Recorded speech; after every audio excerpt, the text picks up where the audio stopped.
Am I the kind of, oh, 2 cats. Am I the kind of person that would position their camera so the cats get more of the frame than myself? Yes, yes I am.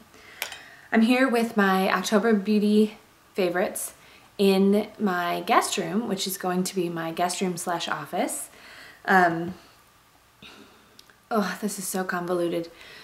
David's room, which, how can I explain this? Okay, let's call it the nursery. David's nursery is going to remain the nursery for the new baby coming in February. David is going to move into my office, and my office is moving into the guest room, and it's going to be a guest room / office. And the master bedroom is staying the master bedroom. It's kind of dumb because the master bedroom, actually, why didn't we do this? Our master bedroom is stupid huge. Like, we could have used that square footage in so many other places of our house. We didn't build this place.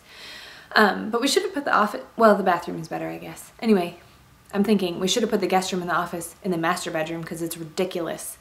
And then Justin and I just move into the guest room, but yeah, whatever. I don't know how long we're gonna live in this house because we're already kind of maxing it out with this second baby coming, so that's all boring information. Let's get into the beauty favorites for the month. Okay, this doesn't really count as a beauty favorite, but I got this cute little black and white striped pouch at J. Crew on sale a couple weeks ago, and I just like stashing little things in it and throwing it in the diaper bag. So I usually carry my purse everywhere because it's small, but if I'm ever not wanting to carry my whole bag around and just carry David's diaper bag, I'll put little things in this pouch and just throw this in the diaper bag. So I think they still have this at J. Crew. Anyway, J. Crew in the winter time always has really cute gifty things, and they're usually running. You can usually keep an eye out for the promos, but I like this little pouch for stashing things in, and I grabbed all my favorites out of it, which is why I'm showing you. So my first favorite of the past month is the Caudalie Vino Perfect Mask Peeling, nope, wrong language, enzymatic peel mask for all skin types. It is probably the most gentle mask I've used in that there isn't a real great difference after I wash it off. However, it's gentle, and that's what I like about it. My skin's been pretty dang clear, which frankly, since I started using Arbonne foundation and the Fresh Lotus Youth Preserve Super 7 Complex face cream, I can't remember the last time I've had a blemish, so I kind of found the sweet spot of the concoction of products. But Caudalie is a brand I love as well as Fresh, and this mask is, like I said, I wouldn't put it in the game changer category. The First Aid Beauty overnight mask, which I can't stand wearing overnight masks, but I just slather that on if I'm gonna just watch a TV show or chill for a couple hours in the night. That is like, my skin has drunk 8 cups of water. This won't give you that like, man, my skin feels fantastic. But it's really gentle and it feels like it cleans it off really nicely. So typically enzymatic peels can be a little rough on the skin, so I think their goal here was to make a really gentle one, and they accomplished it. So if you like doing enzymatic peels and you want something gentle, I would look into this mask by Caudalie. Let's keep going with skincare. I love the Fresh Lotus Under Eye Gel, especially in the daytime because it's a gel, it absorbs really quickly and it doesn't get too heavy under my eyes and then offset any of my under eye concealer. But I like wearing something really rich and nourishing to bed. I talked about a eye cream on my last favorites, which is Good. So I try not to cover like the same product over and over, but the different brands, because I like to use stuff up. And I like that eye cream. It isn't as rich and thick as I want it to be now that we're getting into the winter, but I would still say that it's a favorite. It's good for daytime and nighttime use. If you're looking for a super thick, hydrating, rich under eye cream, look no further than the Kiehl's Creamy Eye Treatment with Avocado. So it's green-ish, yellowy, but it's got this kind of unusual consistency in that you put it on and it just feels like, oh my gosh, this is so thick and luxurious.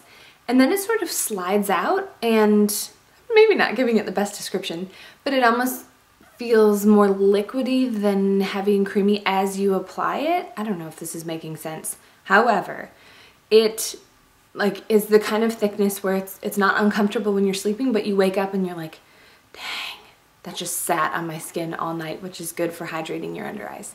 So I've enjoyed it. It doesn't have a strong aroma. I don't know. You know what? It smells like Dermalogica products, which bring me right back to beauty school, because that's the product line we used in beauty school when we learned all the skincare side of things. Some Kiehl's products have a really strong aroma to me, but this doesn't, which I like. I don't like things that are too strong, especially at night, because I'll just lay there smelling my face thinking, like, this is distracting. But anyway, this has been a favorite for sure. My last cream related product is the Toka. Is that how you say it? I don't know. Taka grapefruit and cucumber hand cream. This doesn't look very used because it isn't excessively used, and it's like packed full with cream. I've had this for a long time. I actually got this in a Birchbox home box when they just started doing their like limited edition specialty boxes. Was it last summer or I think it was 2 summers ago. I don't think I was pregnant, so 2 summers ago, and it smells so good. And my hands get so dry in the wintertime, and I develop right around my fingernails these deep cracks, which is really uncomfortable and painful. So much so that like it will keep me up at night because my hands hurt so bad. It's like my skin will split right at that nail part and just split really deep. So I've been slathering this on in the past week or so before bed. So while I didn't use it the entire month, throw me a bone on this one.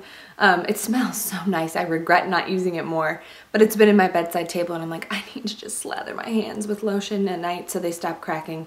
This has been my go-to. I feel like my hair is kind of a hot mess, so just blow past that. A product that I haven't used for a long time that I picked up again and started using and thought, why did I stop? I don't know.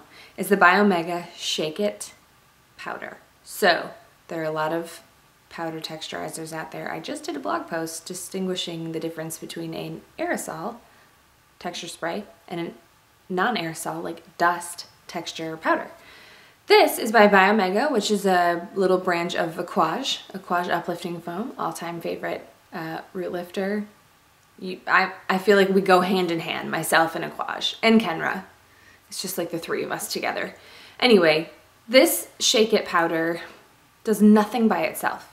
So if you were to get out of the shower, have your hair, you know, ready to blow dry, and you just shook this in at your roots, rubbed it all around and blow dry, you would see absolutely no difference because it is formulated to add extra oomph to products that you put in. So the way I use it, and I've talked about this, I don't know, maybe a couple years ago because I've stopped using it, it kind of got tucked away, is I would spray the Aquage Uplifting Foam at my roots, and then before I sort of rub it in, because it's sort of like a mousse, I would sprinkle this over sections where I wanted extra volume, so that would be like the crown area. If you struggle with getting lift in the front, you could do it in the front, and then rub it through, blow dry, and you'll notice a lot more hold, maybe a little bit more of, it's not chalky like typical texture powders, but it just has a little bit more of a product residue, which is what can make your hair pop a little bit more from volumizing products. So you have to be okay with the feeling of product on your hair, which if you're going for volume, you have to be okay with that anyway, because that's typically how that happens and lasts.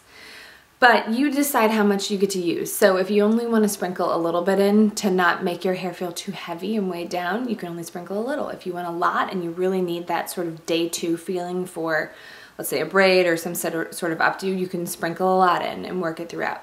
You can also apply a product to your hand and sprinkle this right over top if it's a mousse or like a volumizing gel or something like that.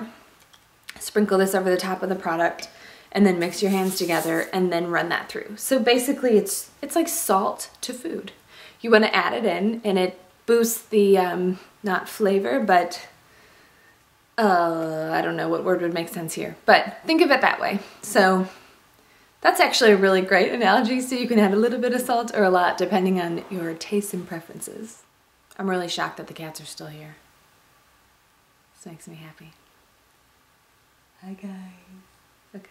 Oh, there's crap on my bed. I just realized that. Oh well. Not actual crap. There's like a box of things, but I wrote about this blush recently in my Look Alive 5 blog post. It's by Cargo, which is a brand I haven't really experienced much with. I've gotten some Cargo things in past Birchboxes, but nothing that's been like particularly memorable. There's a good chance I got like a sample of this blush in there and was like, yeah, I like my Tarte Amazonian Clay 12-hour blushes. I don't need another blush. And then I was in New York. This is all really, I've said all this before. Basically, a girl was wearing this blush, and it was the first time that I was like, I have to know what blush she's wearing. Like, it is that beautiful. And she's gorgeous. She has a gorgeous complexion and beautiful rich brown hair. So it just looked beautiful on her. Either way, I was like, I need it. It's not going to look like that on me because I'm pale and with blonde hair, but I need to try it.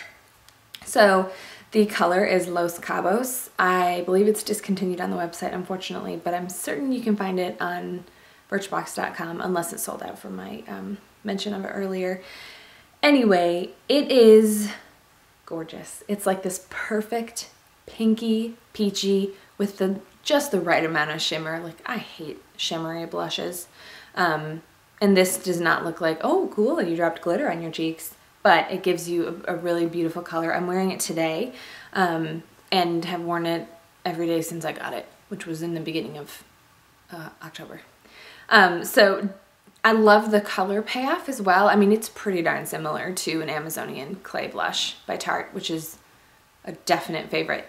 In fact, I'm sure I can try and find a dupe. I'm sure the Tarte Amazonian Clay blush has a similar one to this. Like, you could put this in a Tarte package and I'd be like, yeah, it's the same, because they're both really, really great. So I haven't yet found a color like this in the Tarte category. Perhaps I haven't looked hard enough, but when I saw this, I was like, yeah, I'll try a new brand and see, you know, what it's like, and was blown away. So I like to I like blush in the first place, and I like to kick it up a little bit in the winter because the rest of me goes really pale. So I like sort of the Snow White pale and rosy cheeks, but I have blonde hair, so that doesn't really count. But definitely worth looking into if you're in the market for a new blush. So I'm a little apprehensive to include this next product into my favorites video because I don't know if it's a favorites yet, but I want to mention it because it's kind of a cult favorite and a really popular product, although I'm behind on the bandwagon, and I'll explain why. It's the Benefit They're Real Push-Up Liner. Benefit has the They're Real mascara, which took over the world. Was it last summer? I hated that mascara. I really like Benefit products. I hated that mascara. It made my lashes really spidery. And I've seen a lot of people that use it and their lashes look killer, and all I want in life is killer lashes. And I tried it. I tried everything. It just doesn't work for me. So I gave up on it, and I was like, the They're Real stuff is not for me. So when they came out with the push-up liner, there was a lot of hype about it. There was a lot of talk about it, and I was like, meh. I'm sure it won't work for me either, because the They're Real mascara doesn't, and maybe I just need to avoid those things altogether. Plus, I've never seen an eyeliner like this before. So how it works is it has a really soft felt tip. Now, that's the wrong word. It's almost like a really soft, gosh, what would you even explain it as? Not styrofoam, but it's a bendy, soft texture. Like, you know what it feels like? Do you ever get those eyeglass cleaners that are like that microfiber feel? It's kind of like 2 layers of really thick microfiber. So it's firm enough to hold the like pretty much gel liner in place, but it'll bend and it'll feel like a paintbrush on your eyelid. I hope all of this is making sense. Anyway, and what you do is you twist up the bottom to deposit the product, and then you put it on your eye. So when I was at Sephora, I was like, I could imagine this just like globbing out and becoming a mess. And it's a long wear liner, so like you have to work to get it off. This is not very forgiving. So I did all these like little strokes on my hand and would twist up, you know, 10 times and see what it was like just going, because I don't want to spend extra time on my liner if it doesn't have to take extra time. And I was noticing like, man, you get a pretty consistent line every time you swipe it because that tip is so soft.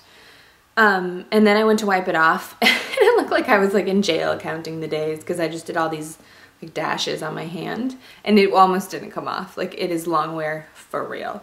It dries really quickly, which is good because it's sort of a heavy liner. Some gel liners can take forever to dry. This doesn't. So it takes a bit of learning. It's not the quickest eyeliner to use ever, but man, it'll give you this rich, thick black line. I believe black is the only color it comes in. So I'm putting it in my favorites because right now it's a favorite. There's a good chance it'll show up next month and I'll be like, I hate that liner, because that's kind of what happens with me and the They're Real products. So I'm sorry if you feel like I'm being shysty right now. But I would say if you were on the fence about trying it, like I was for several months, try it. Sephora has a great return policy. Ulta does as well. And see what you think of it. I'm surprised at how much I like it, in fact. So the only thing I wish that was different about it is I wish the same amount of product came up in one click. You kind of, and that's what takes long, is when I'll put, you know, one line on one eye, and then I want to just go click and then do the other eye, but you kind of have to click it 8 to 10 times and really watch like how much is coming out, because you don't want to deal with a huge glob, and I don't want to be wasteful and like wipe it off and then dip from that. So I'm probably talking you out of it right now because it sounds really involved. It isn't, because you get the hang of it and it gives you a really nice line, but it is not super easy to use, but worth trying if you were on the fence. My last favorites are, it's kind of just a brand favorite, the Sonia Kashuk. Do you like how I just jammed that on the screen? The Sonia Kashuk makeup brushes are the best. Like, I don't think I'll invest in any other brushes. I got some Sigma brushes last Christmas and I liked them until one broke and I was like, maybe these are crap after all. They kind of get mixed reviews. I have never had an issue with a brush from Sonia Kashuk, which you can find at Target. And I like their little shape. I don't know, it's easy for me to like reach into my makeup bag and just grab it. And so they all have this little cool shape to them. But this is the blush brush that I use that I love. This is an eyeshadow brush, and this is an eyeshadow brush. What I like about this eyeshadow brush the best is it gives you a really nice, good coverage of just an olive color. So sort of my base color that I always use. I grab this brush, and then this brush is good for focusing on like the crease or the outer corner. Anyway, I just grabbed 3 of them that I have. I have a few more just to show you what they look like, but they are the best. Time for my non-favorite for the month. I'm so disappointed in this. The Maybelline Lash Discovery. So,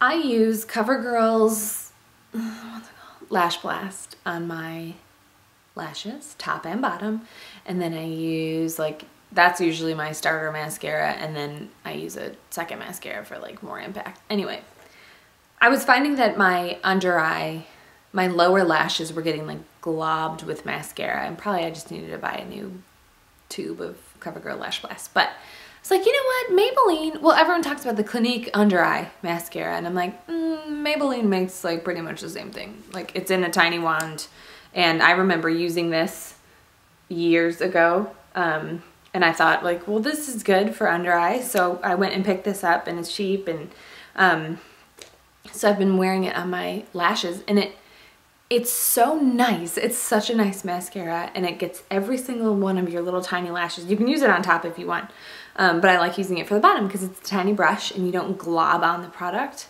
But the fallout and all of the flakes, and I know it was from this because this was the only thing different I did that day. And I used this twice to make sure, like, is it in fact the Lash Discovery that's falling off? And it is. It just like wore completely off. It didn't smudge down, but I just had an enormous amount of like mascara flakes on my face. So I was really disappointed. So I'm going to try using it as sort of the base initial layer on my top lashes, and hopefully the other layers of mascara will keep all the flakes from just falling off. But what I have now discovered is perhaps I need to try the Clinique bottom lash mascara because everyone talks about it, and I'd like to find something with a really small wand to get all of my little lashes without globbing them up with too much product. So not a favorite. Actually hugely disappointed because I thought I remembered liking it, but it's terrible. Alright, so that was a very chatty rendition of my October favorites. I hope it was helpful and informative, and maybe excited you about some products that you may want to try and warn you not to buy the Lash Discovery by Maybelline. If you want to see any other favorites videos, you can find those on my YouTube channel. Thanks for watching. Oh, they're snoozing.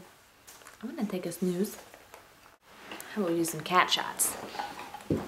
Oh, my products fell.